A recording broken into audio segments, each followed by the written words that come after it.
Good evening. This is All India Radio Kohima. I'm Jonas Yanthan with Evening News. The headlines. Nagaland Chief Minister Neiphiu asks central government to repeal Armed Forces Special Powers Act. Union Home Minister Amit Shah says government is keeping a close watch on the evolving situation in Nagaland. Thousands from different walks of life pays last respect to the 14 mortal remains killed in a fighting incident at Mon. And NSF's called 6-hour total shutdown across Naga inhabited areas ended peacefully. As India marches towards administering 150 crore vaccine doses against COVID-19, news about the fresh corona variants is also causing concern. In this situation, we appeal to our listeners to get fully vaccinated at the earliest and also help others to get vaccinated. Please follow these 3 simple steps. Wear a face mask, maintain 6 feet for social distancing, focus on hand and face hygiene. For any COVID-related information and guidance, contact National Helpline numbers 011-2397-8046 and 1075 and State Helpline number 1800-345-0019. And now the news in detail.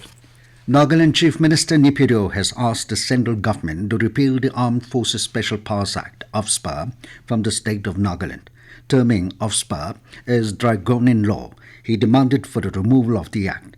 In a tweet, Rio said Nagaland and the Naga people have always opposed AFSPA. It should be repealed.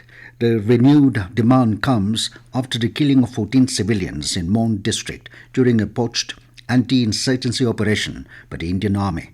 Earlier, Meghalaya Chief Minister Conrad K. Sangma also tweeted saying that AFSPA should be repealed.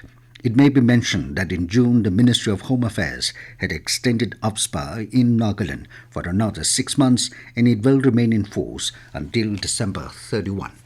Union Home Minister Amit Shah said that the government of India regretted the unfortunate incident and expressed deepest condolences to the families of those who have lost their lives due to the firing at Mon. During a statement made in the Lok Sabha in the post-lunch session today, Home Minister Amit Shah, giving an elaborate account of the turn of events that led to the firing incident, said the army unit had received info on movement of insurgents near Tiru village in desert area of Mon district. Based on the input, he said 21 commandos laid an ambush in the suspected area.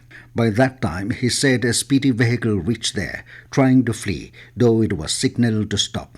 The minister said the army fired on it on suspicion that it might carry the insurgents, killing 6 of the 8 people in it. He said it was later found to be a case of mistaken identity. The 2 others who were injured were taken to the nearest health center by the army. Home Minister Amit Shah said after receiving the news, local villagers surrounded the army unit, set 2 vehicles on fire and resorted to violence, in which an army Jawan was killed and several others injured. He said the security forces had to open fire in self-defense and to disperse the crowd, causing the death of 7 more civilians and injuring a few more.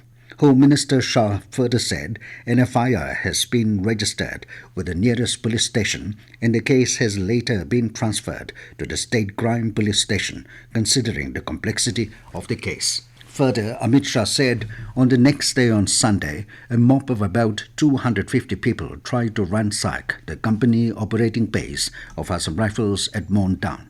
The burned buildings leading to opening fire by the security personnel, in which another civilian was killed. More forces have been deployed in the area to prevent any further untoward incident.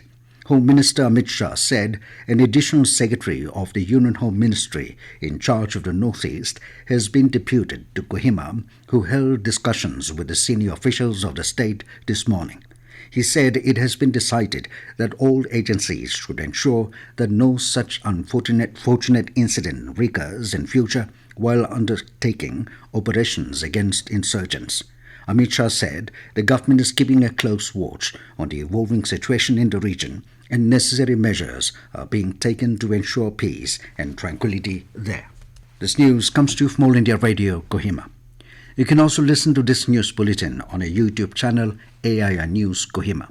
A funeral service in honor of the 14 civilians killed by security forces on December 4 and 5 was held today at Helipad Ground, Mon. thousands of people from different walks of life paid the last respects to the mortal remains. Chief Minister Neiphiu, Deputy Chief Minister Y. Button, Cabinet Ministers, advisers, MLAs, and several other state officials paid their last respects to the departed soul. Speaking at a funeral service, Chief Minister Neiphiu said, December 4 and 5 is not a black day for the Eastern Nagas, but for all the people in Nagaland. He said their deaths will not go in vain and will not be forgotten. Reminding the people about their supreme sacrifices, Rio said that one should work in unison and uplift one another and make Nagaland a peaceful state for younger generation.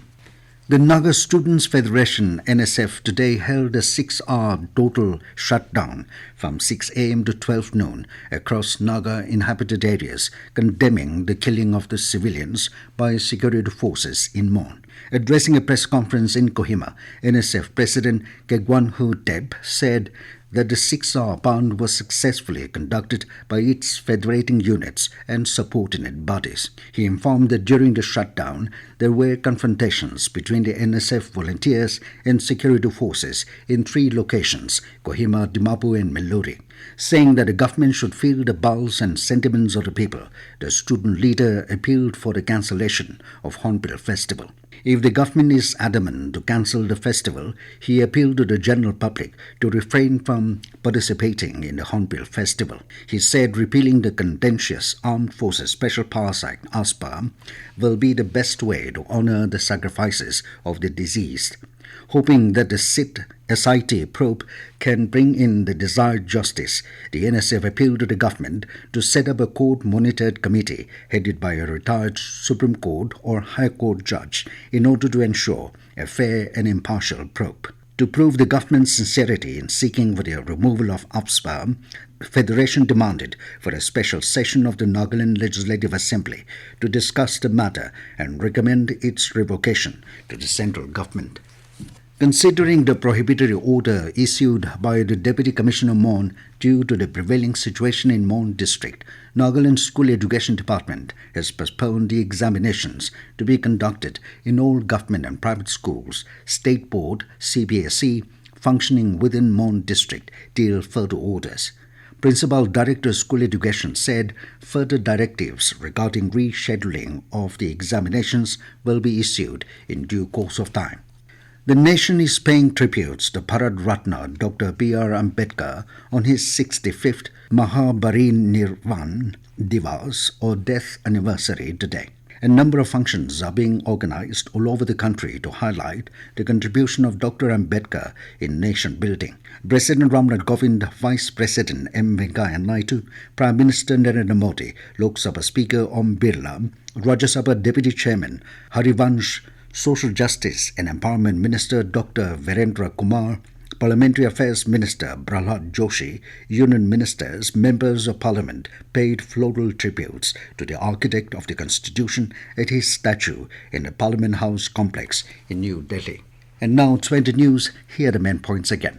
Nagaland Chief Minister Neiphiu asks central government to repeal Armed Forces Special Powers Act. Union Home Minister Amit Shah says government is keeping a close watch on the evolving situation in Nagaland. Thousands from different walks of life pays last respect to the 14 mortal remains killed in the firing incident at Mon. And NSF's called 6-hour total shutdown across Naga inhabited areas ended peacefully. That is all we have in this evening news bulletin. Good night.